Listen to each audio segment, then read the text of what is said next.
Now we do share screen, the usual routine.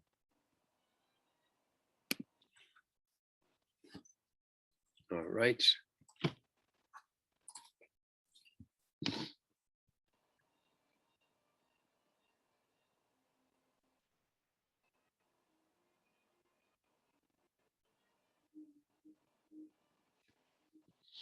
Okay.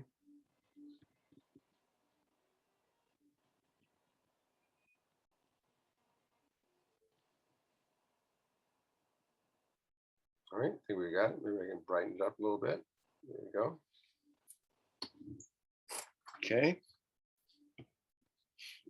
This iPad actually belongs to the department, and I might have to give it back sometime. I don't use it for anything except this purpose. It's lecturing. I don't have one of my own. Okay, I'm going to go ahead and get started. It looks like it's time. So tonight we're going to be dealing with fine structure. Fine structure concerns the corrections to the basic electrostatic model of atoms that takes into account the effects of spin and relativity. The low Z atoms, the electrons are moving at reasonably non-relativistic velocities, but relativistic corrections are important for a number of reasons nonetheless, even if they're small. So we take those into account. As far as spin is concerned, it turns out spin is from a certain point of view is a relativistic correction itself.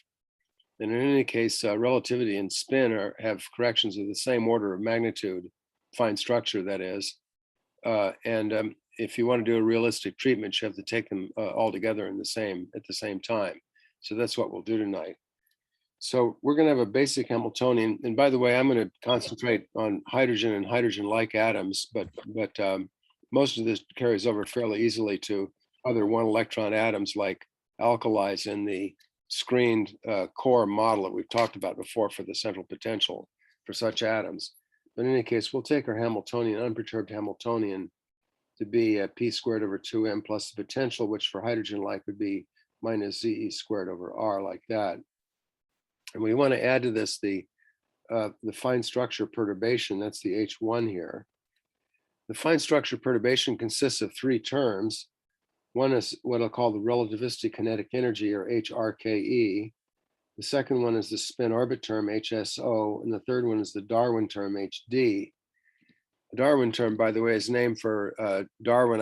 I don't know his first name, but he was the grandson of the famous biologist, and he was a physicist who was active in the 1920s. Anyway, he made a number of contributions. All right, so these are these three terms. And what I'd like to do to begin with is to describe these three correction terms and to give you some idea of their physical meaning. So let's start with a relativistic kinetic energy. The idea is this, is that if we write the energy of a relativistic particle in terms of its momentum, you probably know that it's given by m squared c to the fourth plus c squared p squared, where p is the momentum. Now, if p is much less than mc, which is what you have at non-relativistic velocities, then you can expand this out in powers of p over mc. And the first term is mc squared, which of course is the rest mass energy. The second correction is p squared over 2m, which is the usual expression for the non-relativistic kinetic energy. And then the third correction is minus p to the fourth divided by 8m cubed c squared. And it's that correction which gives us the H relativistic kinetic energy, HRKE, is minus p to the fourth over 8m cubed c squared. And I will box that because that's one of the three terms in the fine structure corrections. It's the first term up there. All right. So that's straightforward. Now then, the next correction term is the spin orbit term. Let me explain that one. The spin orbit term has the form of minus 1/2 mu dotted into b prime. It looks like the interaction of energy of orientation of, in this case, an electron in a magnetic field. So I need to explain what this notation means. So if we have our atom here, our hydrogen-like atom with the nucleus at the origin of coordinates x, y, and z like this, the nucleus, of course, produces a Coulomb radial electric field sticking out like that. and the electron is moving in this field. Here's your electron here, which has some velocity v, like so, in some orbit. That's supposed to be a v here, didn't show up very well, v vector, in its orbit. So in what we call the lab frame here, which is the frame of the nucleus, there's an electric field which is non-zero, but there's no magnetic field.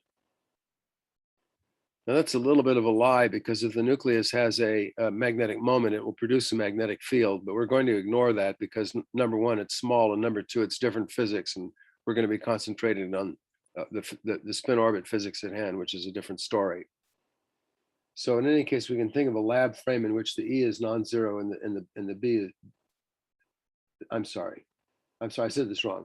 The E is non-zero and the B is equal to zero. Let me say it right.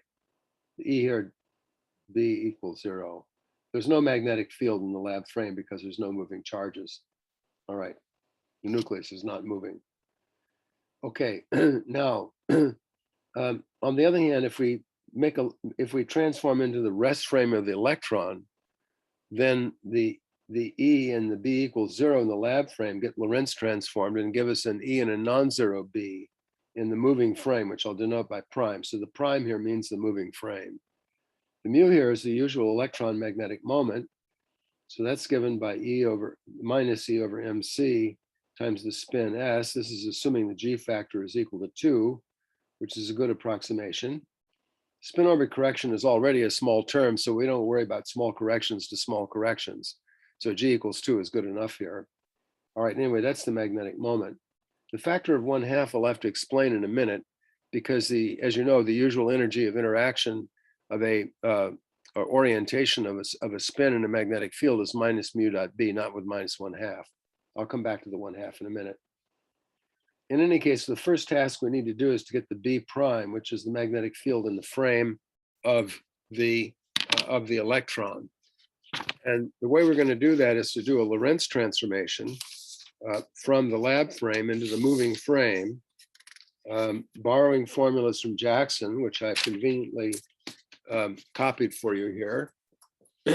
I hope you've been over these types of relations in your course Physics 209 this semester. So this is one of the formulas from Jackson, and the notation is that E and B are the lab frame electric and magnetic fields, and E prime and B prime are in the moving frame. V is the velocity of the moving frame with respect to the lab frame. Here's the equations of transformation. They're somewhat complicated, as you can see. The gamma that appears here is the usual factor of time dilation that appears in relativity, 1/√1 minus v squared over c squared, which if v over c is small, you can expand in a Taylor series, and the first two terms are 1 plus 1/2 v squared over c squared with higher order corrections.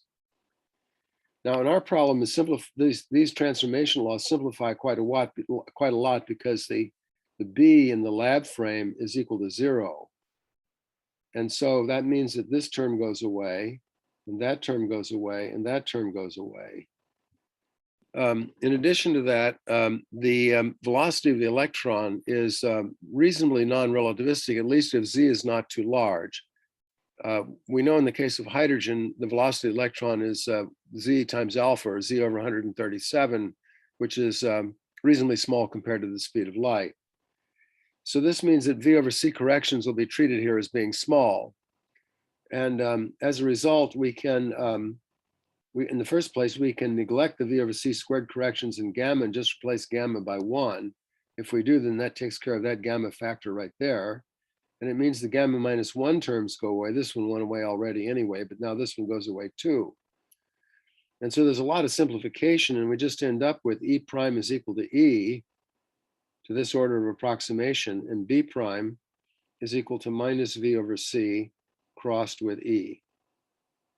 All right. Now we're particularly interested in B prime because we want the magnetic field in the moving frame. So let's work that out. First of all, we need the electric field in the non-moving frame. This is in the lab frame. That's that electric field, radial electric field. This is Coulomb electric field in the picture I just drew.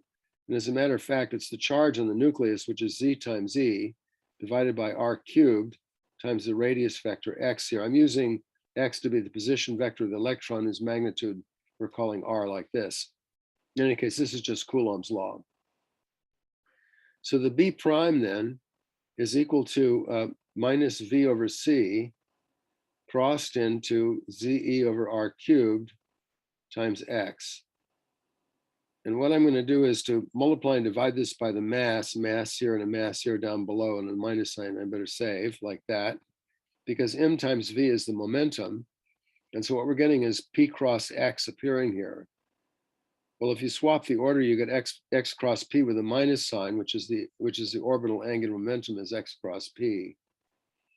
And so this magnetic field can be written as 1 over MC times ZE times 1 over R cubed times the orbital angular momentum L, like so. All right. Now then, going back to our spin orbit Hamiltonian is minus a half mu dot B, and here's the mu. Putting that together, what we get is H spin orbit is equal to minus a half. Then the mu is minus E over MC times the spin S. And then this is dotted into ZE over MC times 1 over R cubed times the orbital angular momentum L, putting that all together like that.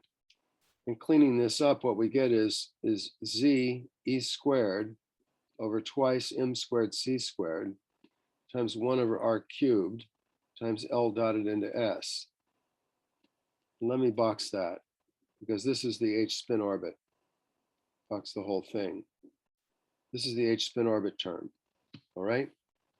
So far we've got the relativistic kinetic energy here, and the spin orbit Hamiltonian here. So I'm kind of saving them. We're going to need all three of them.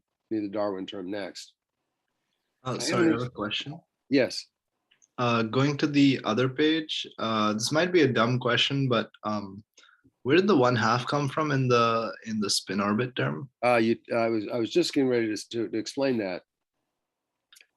The 1/2 comes from the fact that if I go back to the little picture here, is that the electron is accelerated. And this Lorentz transformation I'm doing is a Lorentz transformation that is not a fixed one, but rather depends on the velocity of the electron, which is a function of time. If you think of the electron as moving through space and its velocity changing by small increments to its velocity, that is to say, infinitesimal accelerations and infinitesimal times, then the net velocity as it's accumulated is the composition of a bunch of small boosts that are carried out on the electron. Now, in relativity theory, a product of two boosts is not a pure boost. It's a boost combined with a little bit of a rotation. And the result is that in an accelerated frame like this, or in an orbit which is accelerated, as you follow the electron around, you get not only a boost to give you the final electron velocity, but there's also a rotation which is generated as well. This is called Thomas precession, and it's studied in special relativity, special and general relativity as well. It's actually quite an interesting phenomenon from the standpoint of relativity theory. It involves, it's actually a kind of a gauge theory, and it's related to Berry's phase and a bunch of interesting things that are a rather recent vintage. But in any case, the net effect of this is that due to Thomas precession, the electron is not only moving in an orbit, in an accelerated orbit, but it's also in effect experiencing a rotation. So in effect, the accelerated frame is a rotated frame. Now, one of the things we know is that a rotating frame is capable of either enhancing or canceling out a magnetic field. We saw that in our studies of spin resonance, where we went to a rotating frame and we canceled out either part or all of the background field, depending on the frequency of the rate of rotation of the rotating frame. You can cancel out any or all of it, even change its sign, make it go negative if you want. And so something like that is happening here. And when you go through the detailed analysis of it, what you find is that the Thomas precession cancels out exactly 1/2 of the effect of the magnetic field due to the Lorentz transformation. So there's a lot of details that's involved in that, and it's not worth our time to go into them at this point. I think most of them belong in a course in special relativity. Let me just mention that if one carries out the analysis of the relativistic electron equation, which is the Dirac equation, which we'll do next semester, then the Thomas precession factor and the spin orbit term and everything else emerge automatically, including the correct factor of 1/2. It's like the Dirac equation knows about Thomas precession. All right. Anyway, that's the explanation for the 1/2. So I think that takes care of the relativistic kinetic energy and the spin orbit term. Now let's move on to the Darwin term, which is the next one. The Darwin term is harder to explain in terms of, these explanations are really hand wavy, as you'll appreciate, but at least they give you at least an intuition or physical idea of what's involved with these various terms. The Darwin term is harder to explain than the other two, but it has to do with a kind of non-localization or non-locality of the electron, which is due to relativistic effects. It's like the electron in space, instead of being at a single point, is like jumping around. Sometimes this is called Zitterbewegung. It's jumping around over a small distance, which is of the order of the Compton wavelength in size, lambda c, the Compton wavelength, which is h bar over mc is the definition of the Compton wavelength. And I'll explain to you now what the Compton wavelength is all about. Compton wavelength is a characteristic wavelength at which the effects of relativistic quantum mechanics become important. It depends on the mass of the particle involved, so different particles are relativistic at different length scales. If you deal with the case of the photon, in which the mass is 0, photons are relativistic at all length scales. Obviously, that's true, but that comes out from this little formula. In the case of the electron, the Compton wavelength is actually equal to the fine structure constant times the Bohr radius alpha 0. So it's the Bohr radius, A0. So it's a Bohr radius divided by 137. And so one can say that the effects of relativistic quantum mechanics in a hydrogen atom occur on a scale length, which is the size of the atom divided by 137. Well, in any case, here's the physics behind this. Let's imagine a particle in a box of length L and just do some elementary calculations there, elementary considerations. We know that if it's a particle is confined to a length L, then there's a minimum ground state wave function inside there. And this gives rise to momentum due to the uncertainty principle, which is of the order of h bar divided by L. Now, if we make L small enough, the momentum gets bigger. And in fact, you can make it as big as you want, even relativistic values. A typical relativistic value for the momentum would be mc. And if we set that at h bar over L in order to find the size of the box, we want to know how small does the box have to be before the uncertainty of momentum becomes relativistic. You just solve for L, and if you do, you get L is equal to h bar over mc, which lo and behold is the same thing as the Compton wavelength. So this just turns into lambda c. So that's the explanation for the significance of that wavelength. Although this wavelength is small, in the case of the electron, is small compared to the size of the atom, it's a good deal larger than the nucleus. So that gives you some kind of a comparison of scale lengths that apply in a typical atom. All right, now then, so that's the Compton wavelength. Now, in an atom like hydrogen, there are, when one looks at relativistic quantum field theory, there are various processes going on. And they're described probably best in terms of Feynman diagrams. And I want to tell you about one of them right now. The Feynman diagram is basically a space-time diagram in which, in this case, in my diagrams, the time is going to be in the vertical direction and space is horizontal. So this double line here is the whirl line of the nucleus, which is just moving in a straight line because it's big and heavy. And then the whirl line of the electron that's orbiting it comes in like this. So here's an electron whirl line. Now, what happens is that at some point in time, the nucleus emits a photon, and the photon, and then at some point, produces an electron-positron pair like this. Electron pair is indicated by a whirl line going with it forward in time with an arrow pointing in the forward direction. And the positron, by convention, also goes forward in time, but the arrow of the positron goes backwards. Notationally, that's how it looks. So this is a electron line, positron line, and an electron line. Now then, what happens at this vertex is the electron and the incident electron and the positron that was just created annihilate one another, creating a photon, which is then absorbed by the nucleus. Nucleus can emit and absorb photons all the time. So what this means is that for a certain length of time down in that atom, and this goes on in hydrogen all the time, is that there's not just one electron, but there's an electron, a positron, and an electron. There's three particles present. In other words, the reaction E minus goes to E minus plus E minus plus E plus has taken place down there. Now, this reaction doesn't occur what you call as a real reaction because there isn't enough energy for it. You'd need to have at least 2 mc squared energy in order to create the electron-positron pair right there. But in quantum mechanics, energy doesn't have to be conserved if you're only looking at a system over a limited period of time. The energy, the uncertainty which is allowed over a given period of time is h bar over tau, where tau is the time in question. What that means is an energy violation of the order of mc squared would be allowed over a time which is the order h bar divided by mc squared. I'll ignore the factor of 2 because I just want order of magnitude estimates. But this length of time tau is a length of time over which these three particles can exist before reality sets in and they have to annihilate and give you back a single electron. Now, if these particles are traveling near the speed of light during this time, then the distance they cover, c tau, is equal to h bar over mc, which is the same thing as the Compton wavelength.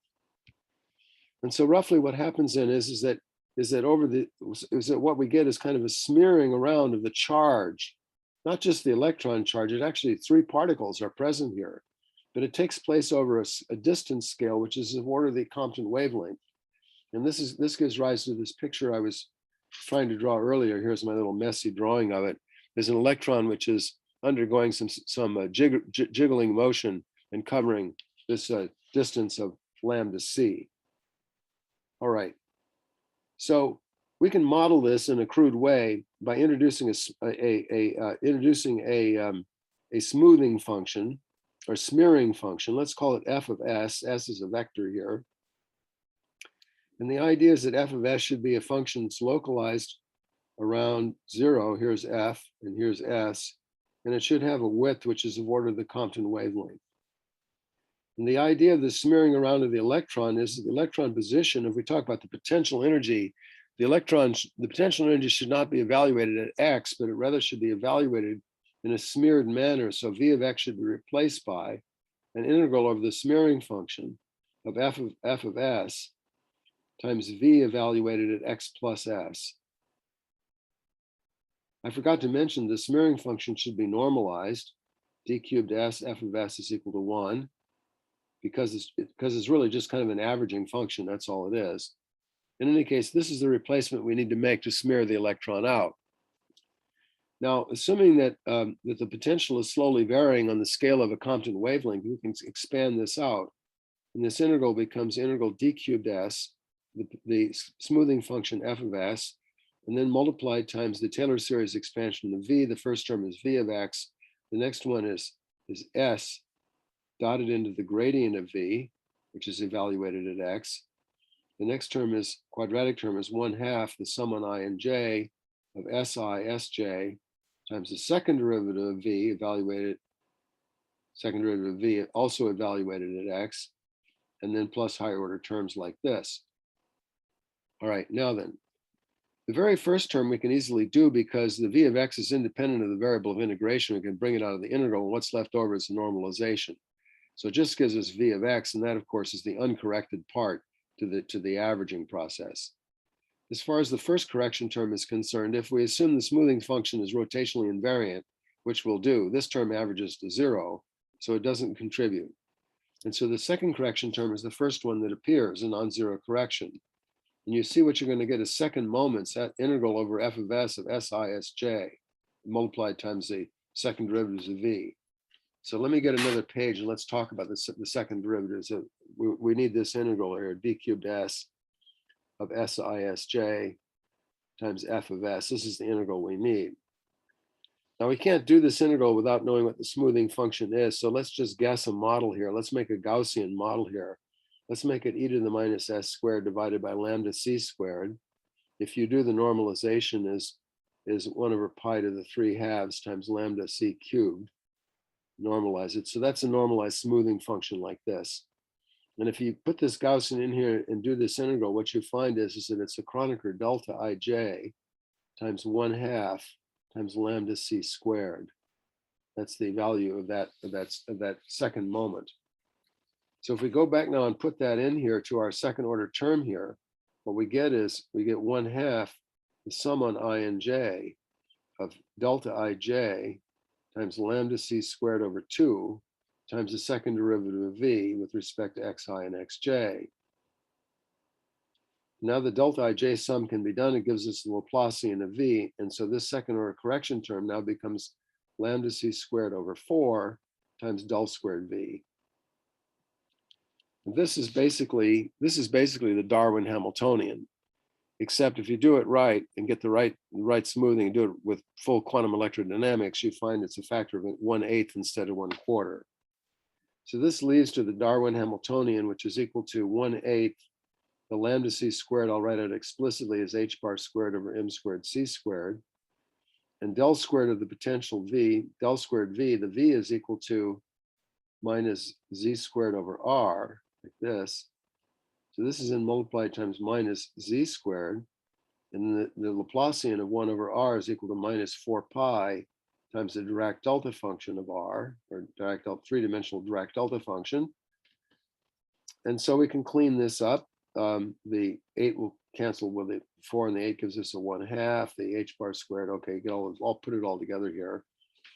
And what we're going to end up with then is, let me write it here, is h Darwin is equal to, it's equal to, oh, the minus signs cancel too, plus plus. The 4 cancels half of that, so we get z squared times h bar squared over m squared c squared. We get pi over 2, and we get a Dirac delta function, three-dimensional delta function of x. And that's the Darwin correction. All right. Okay. So now we've got all 3 of these correction terms. All right. Now, so the next problem then is to do the perturbation theory to see what effect these have on the atomic energy levels. So let's address it. Let's address that question. In the first place, let me start out by introducing atomic units, which will save a lot of writing and actually makes it easier to understand what's going on. Atomic units, I'll remind you, are units in which E equals h bar equals m is equal to 1. And in atomic units, the fine structure constant alpha, which is E squared over h bar c, you see just becomes equal to the E and the h go away. You just get 1 over c. So in atomic units, the speed of light c is equal to 1 over alpha and vice versa. Alpha is equal to 1 over c. So the speed of light is equal to 137. That's to say it's kind of large in that sense. But anyway, this is the numerical value of the speed of light in atomic units. It's 1 over alpha, and the others go away. So if I take my 3 Hamiltonians here, let's write them out. So for the relativistic kinetic energy, here it is, p to the 4th. So the m will go away. This 1 over c squared turns into alpha squared. So we get HRKE is equal to minus alpha squared over 8 times p to the 4th. For the spin orbit interaction, what we get, let's get that one. Let's go back to where that was. That was down here. This is going to be equal to, again, the e squared and the m will go away, and I get, but the c turns into alpha, so I get, actually it's z alpha squared. C squared is 1 over c squared turns into alpha squared upstairs. Z alpha squared over 2 times 1 over r cubed times L dot s. And then finally for the Darwin term, which is, where is it here? It is, where's my Darwin term? Lost it now. Oh, it's right here. It's right up here. The Darwin term, again, so the h bar and the m go away and the c turns, so I get z squared alpha squared times pi over 2 times delta cubed of x, like so. All So right. it seems like in the Darwin term, the way we got that was kind of by assuming the Gaussian smearing. Yeah. But is it possible that the discrepancy is just because we chose our smearing function that way? And Yes. Yes. Okay, so I mean, the notion of this as being a smearing is really just a crude picture of what's really going on. You end up with positron states that are actually there. And there's no way to incorporate those in quantum mechanics without doing quantum field theory. But at a crude intuitive level, this is what's going on. In effect, for certain periods of time, you've got actually 3 particles there and not just one, and it kind of smooths things out. So this is just a hand wavy pseudo derivation. It's not a real derivation, but the idea of smearing the particle out works remarkably well in terms of gives everything except for a factor of 2 in the answer. Uh-huh. Now let's see. I summarized these here on a piece of paper here, so I could have them all in one place. And just to check to see, it looks like I did the calculations right because this agrees. All right. So we'll come back to that later because we're going to need it. All right. Okay, so those are the 3 perturbations, and we add them up and we get the fine structure. And this is now done in atomic units. So let's talk about the perturbation theory. So to begin with, let's talk about the unperturbed Hamiltonian. It's p squared over 2 minus z over r if I put it in atomic units. The energy levels En are given by minus z squared over twice n squared in atomic units. The energy eigenstates are N, L, and M sub L, like this, which we know very well. And the degeneracy, central force eigenfunctions, and the degeneracy is equal to N squared. Okay, that's all for H0. Now, on the other hand, the perturbations involve the spin. It's got the L dot, spin orbit term does anyway. It involves the spin. So we need to take into account the spin in the dynamics. And for that purpose, we need to enlarge our Hilbert space. The new Hilbert space is going to be the tensor product of the old Hilbert space, which I'll call the orbital part, times the new part, which is the spin part. By the way, when I use the word orbital, I'm frequently that just means spatial. So spatial and orbital, I can't make up my mind which is more descriptive. They mean kind of the same thing, at least in this lecture tonight. So this is the spatial degrees of freedom. This is the spin degrees of freedom. So a basis in this space would be a basis in the orbital space, which we can take to be the energy eigenbasis. There's no reason not to. And we'll form the tensor product of that with a spin basis, which is SMS like this. And we'll combine those 2 together to give us in a single notation, and we'll call this NL, ML, and MS, like so, as giving us the basis states in E orbital cross E spin. Now I've suppressed the spin quantum number here because it's actually a constant. It's equal to 1/2. And if you remember what it is, you don't have to write it out all the time, but really there's a spin quantum number in there too if you want to put it in. In any case, these are the basis states. All right. Now then, these are degenerate, as I just explained, but now the degeneracy, because of the spin can either be up or down. The degeneracy doubles compared to the electrostatic model and becomes 2n squared because we have spin up and spin down. The spin doesn't affect the energy of H0. The energy of H0 is independent of the direction of the spin, and that's why the degeneracy just doubles. Now, of course, the spin will affect the energy when we include the perturbation. That's where we're going. So in any case, we need to think about degenerate perturbation theory. And I'll remind you that in degenerate perturbation theory, the energy shifts are the eigenvalues of the matrix, which is obtained by forming the matrix elements of the perturbing Hamiltonian inside the eigenspace of the degenerate unperturbed eigenstate. So in the present case, we're going to want something like this: NL M sub L M sub S on one side, a perturbation of the fine structure in the middle, and then NL, ML, and MS on the other side. The ends on the 2 sides of this matrix element need to be the same because they identify the degenerate eigenspace. But the L, ML, and MS are labels of the basis vectors inside that degenerate eigenspace, and so they need to be different on the 2 sides, like that. This is what we get from degenerate perturbation theory. That is to say, we get a 2n squared by 2n squared dimensional matrix. Now, this could be discouraging to think about diagonalizing large matrices like this. Fortunately, there are tricks that we can use that are generalized and are quite useful in the work we'll be doing that save a lot of labor in this and end up avoiding diagonalizing a lot of matrices.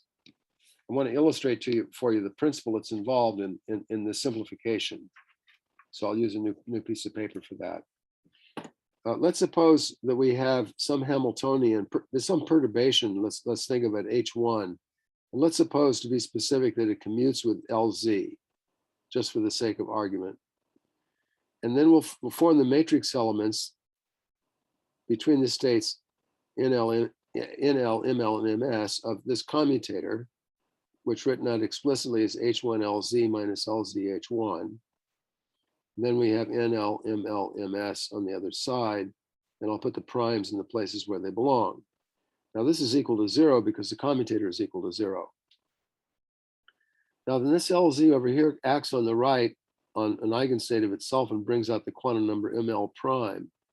And this LZ acts to the left and brings out the quantum number ML. So this is equal to ML prime minus ML multiplied times the matrix element. Just copy it out with now just H1 in the middle. And I need to put primes on this side. And so what we see is this is equal to 0 unless ML is equal to ML prime. And so if H1, which is a perturbing Hamiltonian, commutes with LZ, then it's diagonal in the quantum number that corresponds to LZ. This is an illustration of a general principle, is that whenever you ever have the matrix elements of an operator, it doesn't have to be a perturbation problem, any operator. In the matrix elements of an operator between a pair of basis states, which is eigenstates of a complete set of commuting observables, then if the operator in question commutes with one of the members of the complete set, then its matrix elements are diagonal in the corresponding quantum number. That's to say, this matrix element you see then becomes proportional to delta ML prime because of this commutator. And so, of course, that simplifies the matrix. And this ultimately gives us a criterion for choosing a good basis, because a good basis is going to be one in which the members of the complete set, as many of them as possible, commute with the operator in the middle that you're interested in forming the matrix elements, of which you're interested in making matrix elements. All right. In fact, if you're clever or lucky, you might be able to find a complete set of commuting observables such that all of them commute with the operator in the middle. And if that were the case, the entire matrix that you need to compute for degenerate perturbation theory would be purely diagonal. And so you wouldn't have any matrix to diagonalize. And in fact, the eigenvalues in that case would just be the diagonal elements. If that's the case, you've effectively reduced degenerate perturbation theory to the non-degenerate theory. Remember, in the non-degenerate theory, to find the energy shift, you just form the expectation value of the perturbation with respect to the unperturbed eigenstates. If this comes about, you've done effectively the same thing for degenerate perturbation theory. So let's play a game and see how many times in the next 3 lectures or through the rest of the course we get to do that. We get to avoid diagonalizing any matrices. All right. So in our case, we have to go back here. We have H-fine structure here, and I've given its matrix elements in this basis. The basis that I've used here, let me write out the basis vectors here.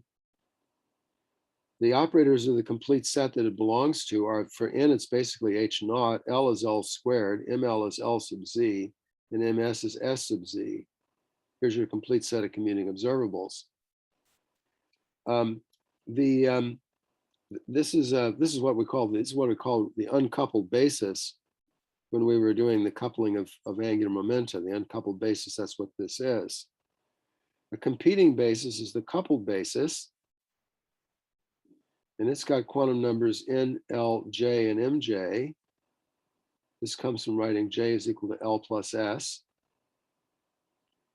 And this is given as a linear combination of the uncoupled basis vectors, where we sum over ML and MS, the 2 magnetic quantum numbers, of the uncoupled basis factor NL, ML, MS times the Clebsch-Gordon coefficient, which is LS, ML, and MS on one side, and J, MJ on the other side. This is the Clebsch-Gordon coefficient involved in combining L plus S to give you J. All right. So this is the coupled basis. Now, the coupled basis, the complete set of commuting observables is H0 for N, L squared for L, J squared for J, and JZ for M sub J. Different set, you see. Here's one set, here's the other set. All right. Now, which of these two sets is better for our problem? To answer that question, we'll make a table. We'll have some operators here. I'll list them out. There's the relativistic kinetic energy. There's the spin orbit. Let me do the Darwin term next, and then there's the spin orbit term, which I'll put in last, like this. And let me list some operators here that we can consider. One is orbital angular momentum vector, another is L squared, another is the spin vector, another one is spin squared, another one is total angular momentum vector, and another one is J squared. There's six operators here. Really, the vectors have got 3 operators each. Now, the relativistic kinetic energy operator is proportional to the 4th power of momentum, which means it's a purely orbital operator. It doesn't involve the spin at all. And moreover, it's a scalar because it's the square of p squared. And so being a scalar, it commutes with all orbital rotations, and therefore it commutes with L, which is L vector, which is the generator of rotation. So let me put a check there, meaning it commutes with L vector, all 3 components. If it commutes with all 3 components of L, it commutes with any function of L, and that includes L squared. So that's taken care of. Now that operator also commutes with all 3 components of spin because it's an orbital operator, and orbital and spin act on different degrees of freedom. And therefore it also commutes with S squared. And if it commutes with L vector and S vector, then it commutes with their sum, which is J vector. And if it commutes with J vector, it commutes with any function of J vector, which means J squared. So HRKE commutes with all 6 of these operators listed here. What about H Darwin? H Darwin is proportional to a delta function at the origin. Now this delta function can be thought of as a very small spherically symmetric function, which has a very large magnitude over a small region, to make a delta function, but you can make it spherically symmetric. And if you do, then you see it's rotationally invariant. It's appropriate to think of a delta function at the origin as being rotationally invariant. Moreover, it's purely a spatial operator. So it has all the same properties as the HRKE, and so it has it commutes with all the same operators. Now, what about H spin orbit? Let's look at that. That's a 1 over R cubed, which is a scalar, an orbital scalar, multiplied by L dot S. L dot S is the main part to focus on here. Does this commute with L vector? Let me write it down here as L dot S just so we can look at it while we're talking. Does that commute with L vector? Well, the spin commutes with L vector because they act on different degrees of freedom. But L vector doesn't commute with itself. Its different components don't. Lx, Ly is proportional to Lz commutator. So actually, L vector does not commute with L dot S. To state it another way, L vector here is the generator of orbital rotations. And orbital rotations will rotate the L vector, which is 1/2 of this dot product. But they won't change the S because they don't do anything to spin. So if you rotate 1/2 of a dot product, the dot product is not left invariant. That's another way of understanding why that doesn't work. However, L squared is a Casimir, which commutes with all 3 components of L. And it also commutes with S because they act on different degrees of freedom. So L squared is actually a good quantum number here. What about spin vector? Well, that doesn't work either because spin generates spin rotations, which will rotate the spin part of the dot product, but not the L part. So again, that fails. On the other hand, S squared does work because S squared is a Casimir for S. What about J? J generates simultaneous rotations of both orbital and spin. That will preserve this dot product because it rotates both sides of it. So J commutes with L dot S, and therefore J squared is a good quantum number. All right, so here's our table then.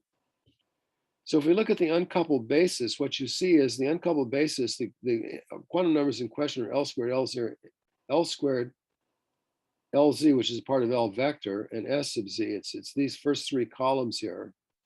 And that works for HRKE and H Darwin, but it does not work for spin orbit. That fails.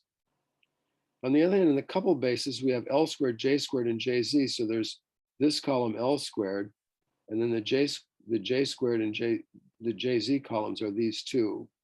And you see all 3 of them work for all three observables.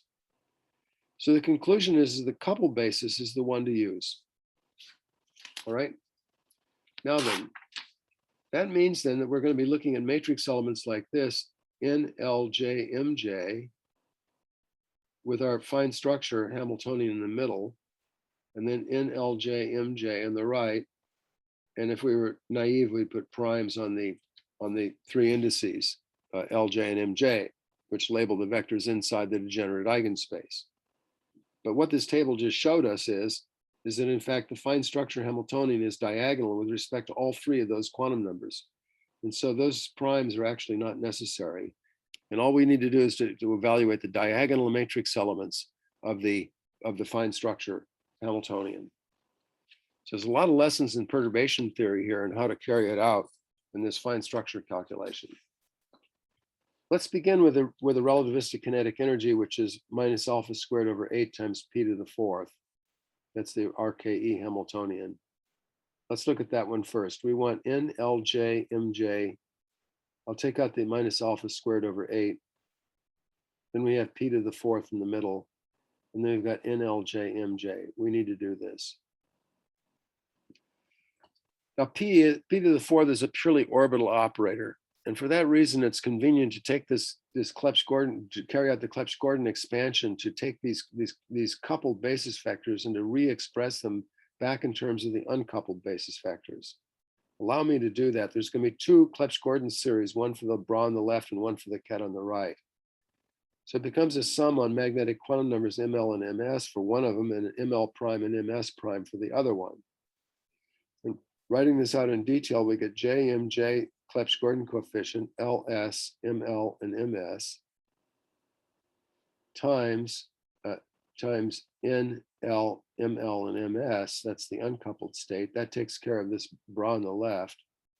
Then we have p to the fourth in the middle.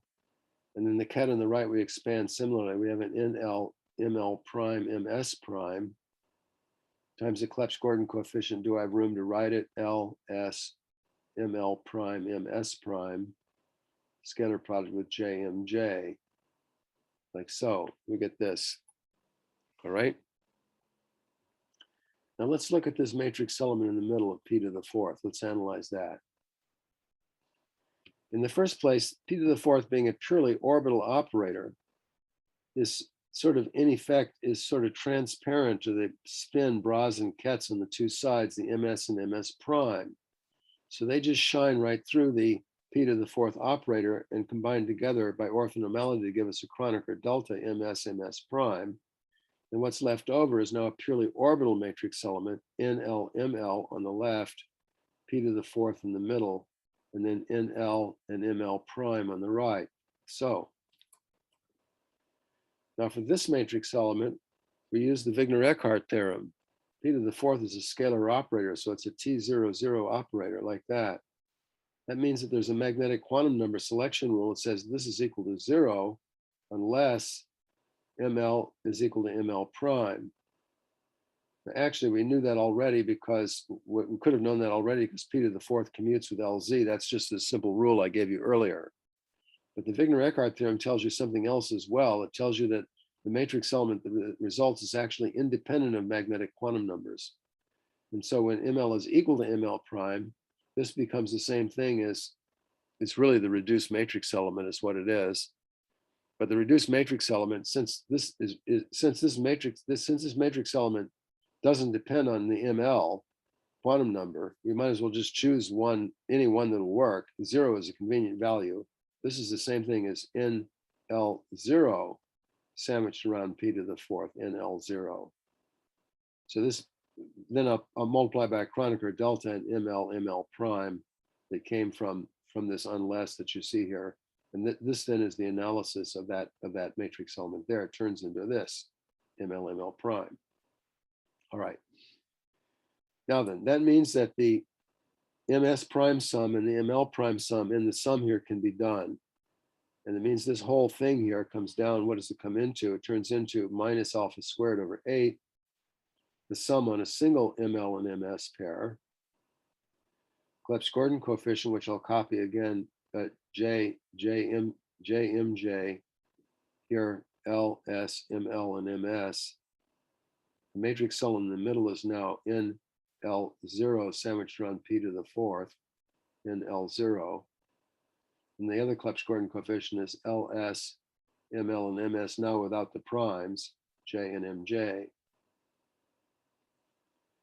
Now in this sum, this matrix cell in the middle doesn't depend on the magnetic quantum numbers and can be taken out of the sum. What's left is just a resolution of the identity, or if you prefer, the orthonormality of the Clebsch-Gordon coefficients. Let me kind of circle it in red here so you can see what I'm doing. Let's take these two Clebsch-Gordon coefficients and that sum. And what does that equal to? Well, you see, you just got a resolution of the identity. You got a ket bra here, sum on ML and MS. So this just turns into JMJ, scalar product with itself, which is just equal to 1. So the whole thing then simplifies and again becomes minus alpha squared over 8 times a purely orbital matrix element in L0 sandwiched around p to the 4th. All right. Now, you knew that something like this had to be possible. Since p to the 4th is a purely orbital operator, somehow it was possible to get rid of all the spin stuff and J stuff and reduce it to an orbital matrix element. And that's what's happened here. And actually, the answer is fairly simple up to that point. Now, let's work on evaluating this further. Here's what we're going to do. We're going to use the fact that the kinetic energy at T is equal to p squared over 2. So the square of the kinetic energy is p to the 4th over 4. But the Hamiltonian is equal to the kinetic energy minus the potential energy, which is z over r. And so T is equal to the same thing as the Hamiltonian plus z over r. So this matrix element can be written as minus alpha squared over 2 times our states in L0 sandwiched around h plus z over r quantity squared in L0. All right, now let me bring that down to a new page here like this.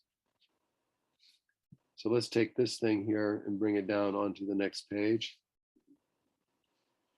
and write it out. It becomes minus alpha squared over 2 in L0, and then expanding out the square, we have h squared plus h times z over r plus z over r times h plus z squared over r squared, and then in L0 on the right. Notice I'm careful about the fact that h doesn't commute with z over r. I write it in the various orders. These two terms turn out to be equal anyway, but to be careful, you write it like that. Now the Hamiltonian acts on an eigenstate of itself and brings out the energy En, which is equal to minus z squared over twice n squared. So the h squared brings out En squared here. This h acts to the left and brings that out. This h acts to the right and brings that out. So this whole thing then turns into minus alpha squared over 2 times a bunch of stuff. Let's write it out. For the h squared, what we get is minus z squared over 2n squared, quantity squared. For the two cross terms, what we get is plus a factor of 2 because there's two cross terms, minus z squared over 2n squared, which comes from the single h's there and there. And then what's left over is the expectation value of z over r with respect to these two states on the two sides. And as far as the last term goes, that's just the expectation value of z squared over r squared, like so. Close that up, okay? So we get that. Now, at this point, we're glad, I know you're glad, that you did that homework problem on expectation values of powers of radius and hydrogen. And so, because it saved us so much time in having to go through it tonight. So here is the H atom expectation values. Let's look at them. The 1 over r is z over n squared. So this is a z over n squared.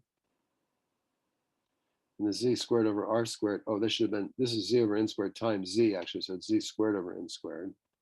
This is z squared times expectation value 1 over r squared. So that gives us z to the 4th divided by n cubed times L plus a half, like so. And so that takes care of that. And now this is all explicitly evaluated. And now we just do some algebra to clean all this up. This is the energy shift due to the relativistic kinetic energy. And it's equal to, turns out to be equal to z alpha squared times minus E sub n times 1 over 2n squared times 3/4 minus n divided by L plus a half. Would you believe that's what it comes out when you do the algebra to collect all this together? Box that like that. Now, I have summarized those also. And here's the, let's see if I did it right. I didn't do it right. There's no factor of 2 there. This is an n squared, not not 2n squared. Here's the relativistic kinetic energy written like that. I'm writing it in a particular way. I'll explain the way I'm writing this in a minute, but let's get the Darwin term next. Let's work on the Darwin term. So the Darwin Hamiltonian is z alpha squared over 2 times 1 over r cubed L dot s. So let's look at that. I'm sorry, that's a spin arm. I want to do the Darwin term next. Z alpha squared pi over 2 times delta cubed x. So this is another operator, which is a purely spatial operator, and we can think of that delta function as being a rotationally invariant function. I'll come to that. So for the Darwin term, what we want, delta E Darwin, energy shift due to the Darwin term, this is a z alpha squared times pi over 2 times NLJ MJ sandwiched around direct delta function of x. It's a really 3-dimensional delta function NLJ MJ. Okay. Now, constant out front. The delta function of x is a highly concentrated function at the origin whose integral is equal to 1. We might as well assume that function is rotationally invariant. There's no harm in doing so, and it gives us a delta function as good as anything. And so what that means is the delta function, which is in the first place, obviously a purely spatial or orbital operator, it's really a multiplicative operator, is also rotationally invariant. So we can analyze this just like we did the p to the 4th for the relativistic kinetic energy, and reduce this ultimately to a purely spatial matrix element, which is just NL0 sandwiched around the same thing, the delta cubed of x, going through all that Clebsch-Gordon and expansion in its inverse. Now then this in turn, if we write it out as an integral, is an integral d cubed x with a wave function, it's integral d cubed x. And then we've got the wave function psi NL0 of x, absolute value squared times delta cubed of x. And so the integral is easy to do, and it just gives us psi NL0 of 0, absolute value squared. Now we showed earlier that the RNL of R goes like R to the L near the origin as R goes to 0. That was something we did back in general central force problems. So evaluating the wave function at the origin 0 is going to give us a value of 0 unless L is equal to 0. So this equals 0 unless L is equal to 0. Right? So the Darwin term, the delta E Darwin, is going to be proportional to a direct delta function delta L0. It's only a non-zero resultant for S waves, L equals 0. So we might as well set L equals to 0 in this expression. And if we do, then the delta E Darwin, then what does it turn into? Delta E Darwin turns into Z alpha squared times pi over 2, the leading factor here, times psi of N00 of 0 squared. That in turn is the same thing as the absolute value of RNL, I'm sorry, Rn0 of 0 squared times Y00 squared. Now then, we go back to our work with hydrogen atoms, which we did a lot. And one of the results that one can obtain is the value of the radial wave function at the origin. This is easily obtained from the notes that I've got for the course online. Let's see if I can get this brighter here. And here's what it is. It's 2 times z over n quantity 3 halves. This is in atomic units. So if I plug this in here, what this is going to give me is 4 times z cubed over n cubed. And then y00 is 1 over 4 pi, because y00 is constant. Right. Just a question on that. When you did the integral over all space, shouldn't you have included a angular integral, and that would have gotten rid of the 4 pi from the y00? I did this integral, if you like, in rectangular coordinates, because that, Oh, right. that shows you just by the rules of the delta function that turns into the wave function squared at the origin. And Oh, now I I'm see. just evaluating the wave function squared at the origin. Right. Okay. But I'm, uh, I appreciate your attention. That's very good. Now, so then we can clean this up a little bit and put it in with our summary. So let me find the summary again here, and it is right here. And if you do, it looks like this. Here's the expectation value for the Darwin term. Let me say something now about the way I'm writing this. These correction terms that we're developing, I haven't done spin orbit yet, but the correction terms all have a common factor of Z alpha squared out front.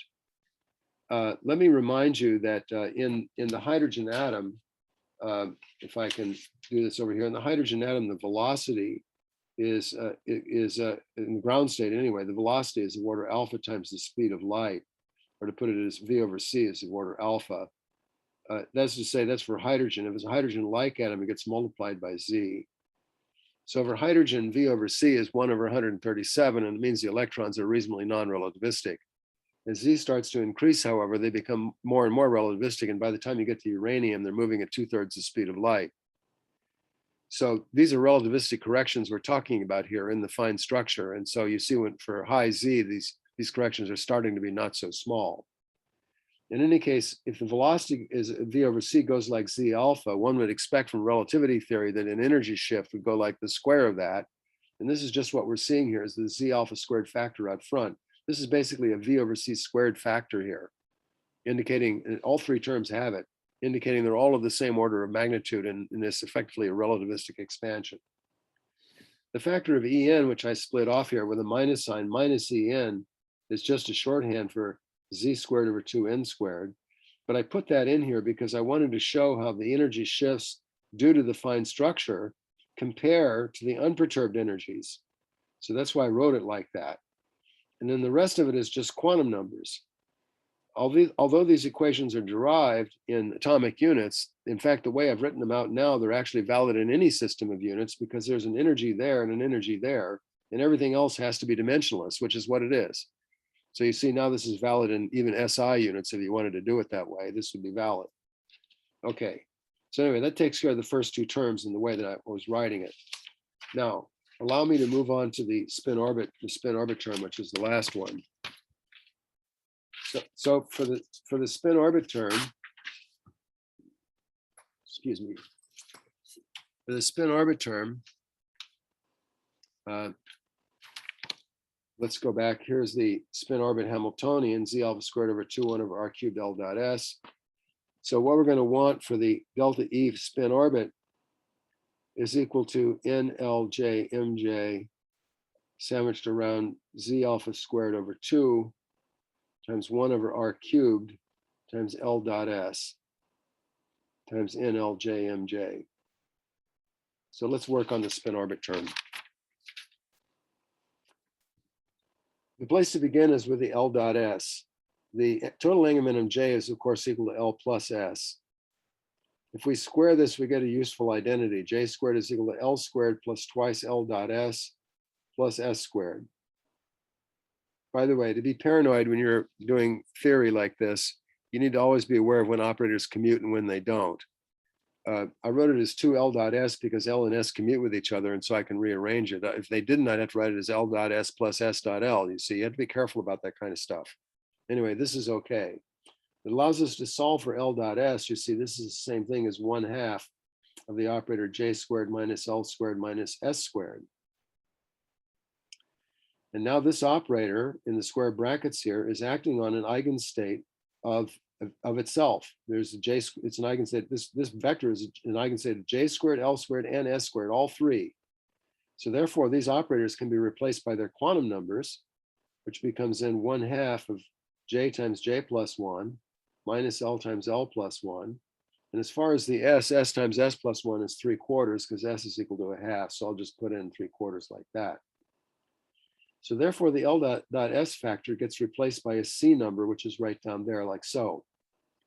The Z alpha squared over 2 is, of course, another C number, which you can take out to the left. And what's left over is 1 over R cubed. Now, 1 over R cubed is a purely orbital operator. And so we can, again, reverse all the Clebsch-Gordon stuff and convert it back into an orbital operator or orbital matrix element. So the result is that so far then is delta ESO is equal to Z alpha squared over 2 times this quantum number stuff here, which I'll copy, JJ plus 1 minus LL plus 1 minus 3/4 divided by 2. And then what we've got is what's left over is NL0 sandwiched around 1 over R cubed. All right. And now, again, as I say, we're glad we did that homework problem on expectation values of powers of R. And here it is for R, 1 over R cubed. It's given by this formula here. And so if I put that in, what I get, this thing then becomes equal to, I'll copy it here, becomes Z cubed divided by N cubed times L plus a half times L plus 1. All right. Now, there is a minor problem with this result, which is the fact that there's an L in the denominator here. So this raises the question of what happens when L is equal to 0. But nominally you get a 0 in the denominator. I mean, not nominally, you do get a 0 in the denominator. So what is how do we understand this?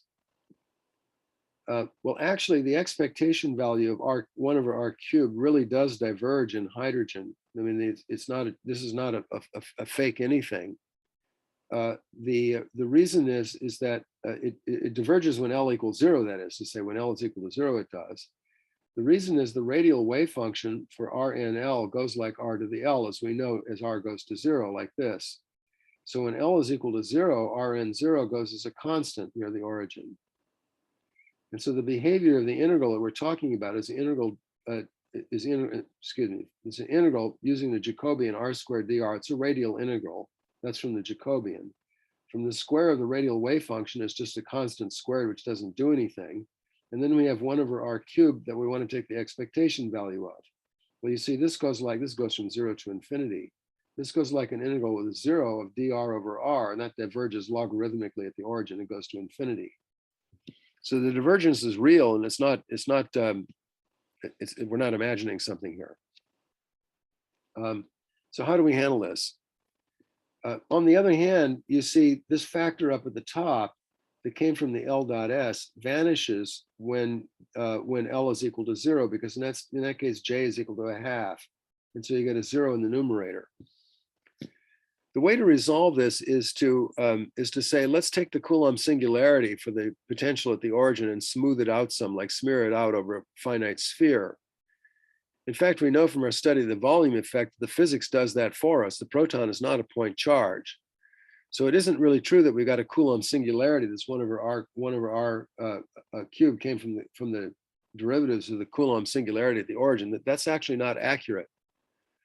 If we took the Coulomb singularity and smoothed it out in some manner, then these integrals would no longer diverge. They would be convergent integrals. However, the numerator would still be 0 when you're in an L equals 0 state. This actually goes back to the L dot S factor. You see, when you're acting on a state of L equal, or any angular momentum equal to 0, on angular momentum 0 subspaces of a Hilbert space, the angular momentum operator is identically the 0 operator. Remember, all the little 1-by-1 matrices turned out to be zeros. So the L vector operator here is actually 0 when the L quantum number is 0. Acting on it gives you 0. And so we smooth out the singularity to eliminate that, and then the argument still holds that the L dot S acting on it is 0. So the interpretation then is that this formula is only valid. This formula, the delta ESO, is equal to 0 when L is equal to 0, but this the formula as given here applies only when L is not equal to 0. So then we can combine the algebra together and put it in our summary chart. And if we do, then if I can find it, I haven't lost it already. For the 3 terms, here it is. Here's the last one, and we get this expression for H spin orbit, where again I've factored out the V over C squared factor in front, the unperturbed energy, and then the rest of it, which is quantum numbers, and indicated this applies only when L is not equal to 0. Darwin term applies when L equals 0, the spin orbit when L is not equal to 0. All right, now then, how am I doing for time? Not too bad for all we've been through. All right, so this is a serious calculation here. Now let's look at these three correction terms that we've got here. The RKE and Darwin terms are functions of both n, the principal quantum number, and also L. They don't depend on J because they were purely orbital operators. The spin orbit correction also depends on N and J and L and J, all three quantum numbers, as you can see. And so one would expect naively that if you added these up, you'd get a total energy shift that depended on all three quantum numbers. Actually, not knowing anything, that's what you'd expect on general grounds anyway, from the way the perturbation theory started out. Amazingly enough, however, when you add all these up, what you get is the total energy shift. I'll write it down here. The total energy shift for the fine structure is equal to Z alpha squared times minus En. I'm factoring out the same usual factors here. 1 over N squared. And then there's a 3/4 minus N divided by J plus a half. And the amazing thing about this is that it does not depend on L. The L dependence canceled out. All right. So there is this unusual in hydrogen, in the electrostatic model of hydrogen, as far as the world of central force problems is concerned. There is the unusual fact that the system is degenerate in the L quantum number due to the extra symmetry that hydrogen has. Now, when we turn on the fine structure perturbations, we find that the energy levels now depend on the J quantum number. So they're split according to the J values, but they're still degenerate in L. The L degeneracy remains, including fine structure corrections. And that's one of the most remarkable things about this. If I add the delta EFS to the unperturbed energy levels, then what we get is the total energy levels now depend on N and J quantum numbers N and J. And what are they equal to? Well, it's equal to the minus Z squared over 2N squared, which is the Bohr levels, times 1 minus basically just the rest of this thing, 1 over N squared times 3/4. This should have been a Z. This should have been a Z alpha squared over N squared, 3/4 minus N over J plus a half. That's what this is. I'm sorry I didn't write that formula very cleanly looking. I hope you can see it. The Z alpha squared is basically the V over C squared factor. So this is the Bohr levels, and these then are the fine structure corrections. Now, the fine structure corrections, as I just said, don't depend on the L quantum number, but they do depend on J. And as J gets smaller, this term gets larger in magnitude, but it enters with a minus sign because there's 1, 2, 3 minus signs on there. So the result is that the correction terms, the fine structure corrections, suppress all of the energy levels, but they suppress lower J energy levels more than larger J. So the result is the energy levels are an increasing function of J, still independent of L, however. So this gives us then the relativistic and spin corrections to the hydrogen atom valid through order V over C squared compared to the Bohr levels. It is some curiosity to compare this to the Dirac equation. And I've just summarized some of it here. The Dirac equation is the proper relativistic equation for an electron. And it turns out that in the case of the hydrogen atom, it can be solved exactly. And if you do, the energy levels depend on N and J, and it's given by this formula here, a rather complicated looking formula. What this shows you, by the way, is that the energy levels are independent of the L quantum number out to all orders in Z over Z alpha or the V over C, not just the order we calculated. But if you went to the Z over 6 to the Z over alpha to the 6th power, it's still independent of L. If you take this formula, rather complicated looking formula for the Dirac energy eigenvalues, and you expand them in powers of Z alpha, you end up with a power series that looks like this. The leading term is mc squared, which of course is the rest mass energy of the electron that appears in the relativistic theory. The next correction term involves after factoring out MC squared, involves, you see V over C squared divided by twice N squared. These are the Bohr levels. You can see the denominator there shows you that's what it is. And this stuff here is the fine structure corrections. And you can see it's a power series in Z alpha squared, or effectively V over C squared. This is first correction V over C squared compared to the rest mass energy, and then V over C to the fourth compared to the rest mass energy. Those are fine structures corrections, and then there's higher order terms as well. Now, there isn't much point in going into the order Z over alpha to the Z alpha to the sixth power, because there's other physics that comes in here that's being neglected, including the Lamb shift and the hyperfine structure, which I'll say some more about before the semester is over. But at least through this order, this gives us a good accounting of the structure of the hydrogen atom.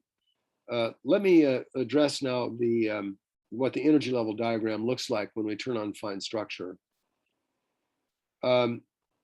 First, just do some calculations for the n equals 1 level of the unperturbed system. Of course, you only, let's say in the electrostatic model, you only have L equals 0.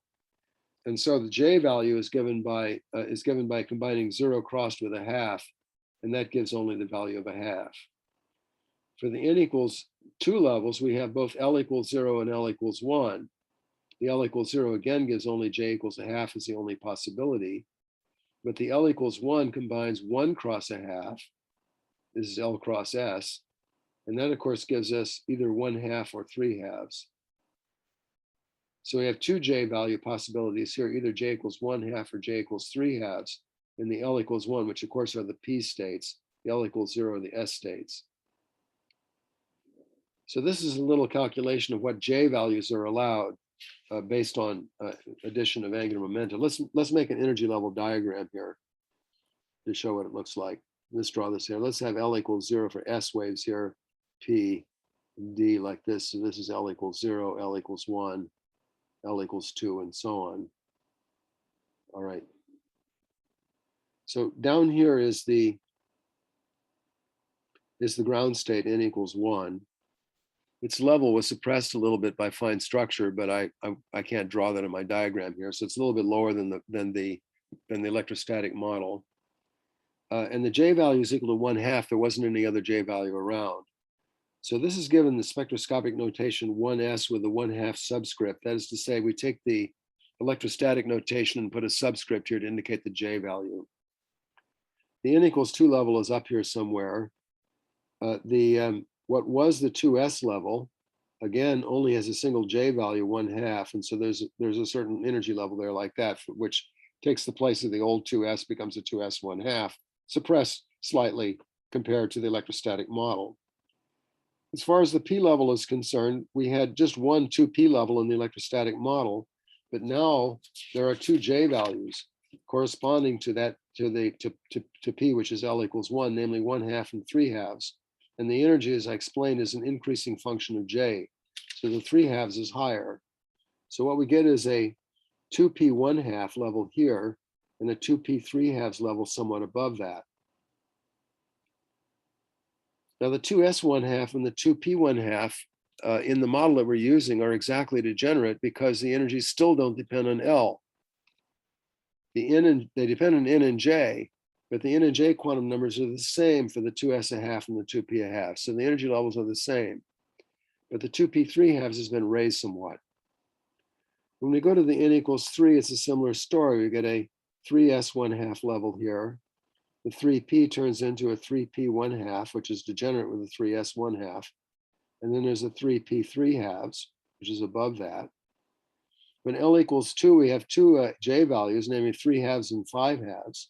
So we get a 3D 3/2, which is degenerate with 3P 3/2. And then above that is a 3D 5/2 level, like so. And so this is what the energy level diagram looks like. Schematic, of course, this is not to scale when we turn on fine structure.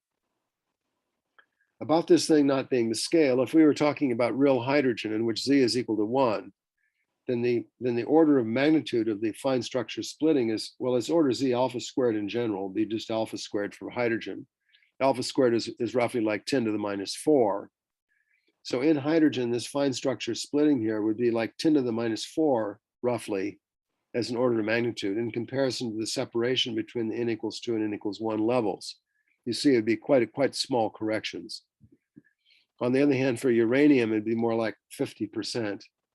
The splitting would be like 50% of these levels. You see, the diagram would look completely different in the case of uranium. In fact, in the case of uranium, fine structure is no longer a small perturbation, and you don't really get all that far by trying to treat it by perturbation theory. Okay, so this is the energy level diagram.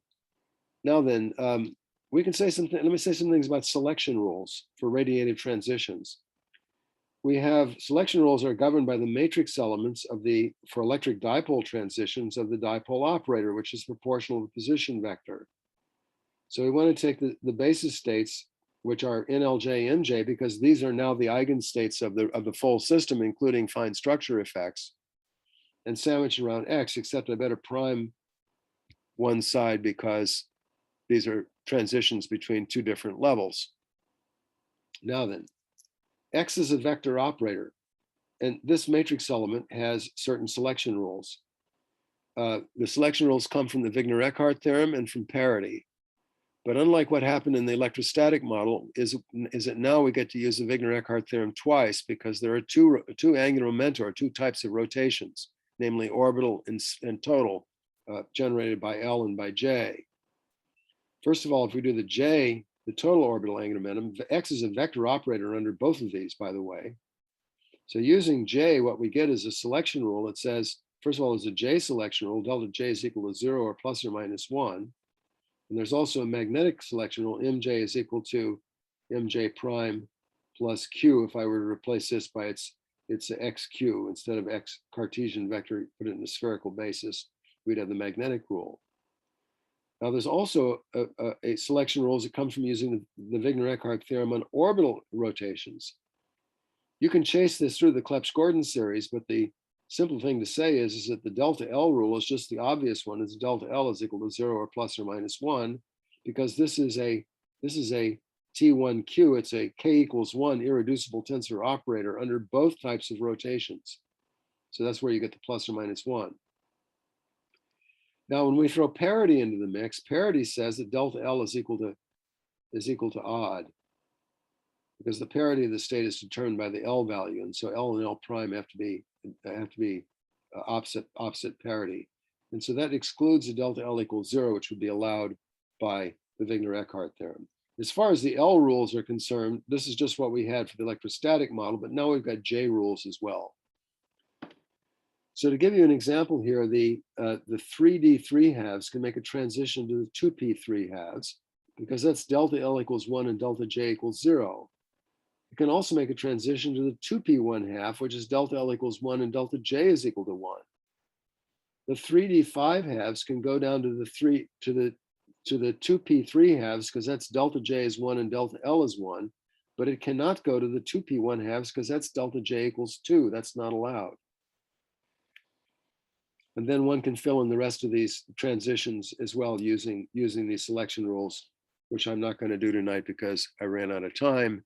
But this gives you an idea of the of how electric dipole transitions are how they take place in the fine structure model of hydrogen. This is not the end of the story of hydrogen, but it's the most important set of corrections to the basic electrostatic model, and we'll deal with it at some length. All right, that's all for tonight. Are there any questions? Yeah, are there any selection rules for delta N? Not coming from symmetries like the rotations or parity, no. In some cases, you may find that there is effectively a selection rule in N, because the operator, in a sense, is purely orbital, so you get the orthonormality of the radial wave functions. That's unusual, though. Oh, so like for example, if it, like a 3D 3/2 to a 3P 1/2, Yeah, like that doesn't seem to be like forbidden. it's not forbidden, no. Okay. It happens. These lines I drew in actually happened. I could draw in half a dozen more easily another dozen lines here, which do Uh-huh. happen. Okay. But you see, I drew in one line, or I draw attention to one line that does not happen, 3D 5/2 to 2P 1/2. Right. Okay. And of course, these levels that I've written here have magnetic quantum numbers. They're degenerate because magnetic quantum numbers, for example, runs from -5/2 up to +5/2.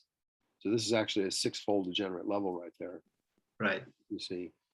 And then down here, these have magnetic quantum numbers too. So there's magnetic quantum number selection rules that don't show if you're just looking for, a photon of given energy. Good. Any other questions? Jumping off of that, just that last question, would it be more likely that there is a selection rule on N itself or delta N? It isn't really a selection rule. I mean, it's not a selection rule in the sense of coming from symmetries. Mhm.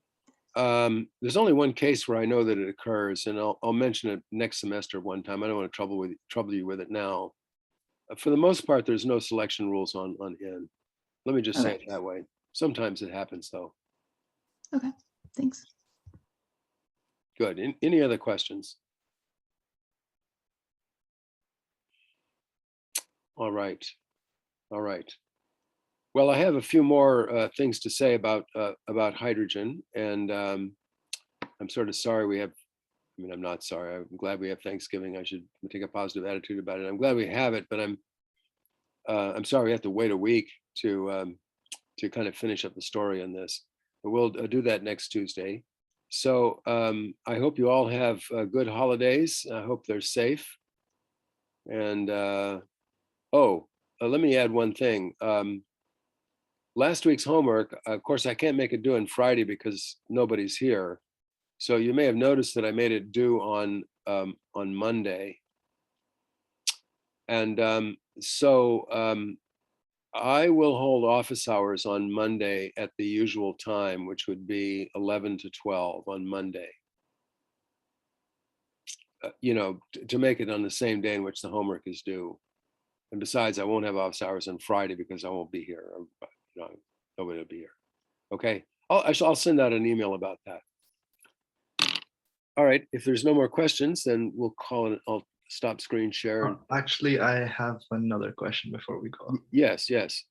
So we talked about how after the fine structure perturbation in hydrogen, it's the total energy shift is still independent of L. Yes. So the energy levels are independent of L. Yeah. So you might have briefly touched on this, but is there some sort of symmetry that's going on here?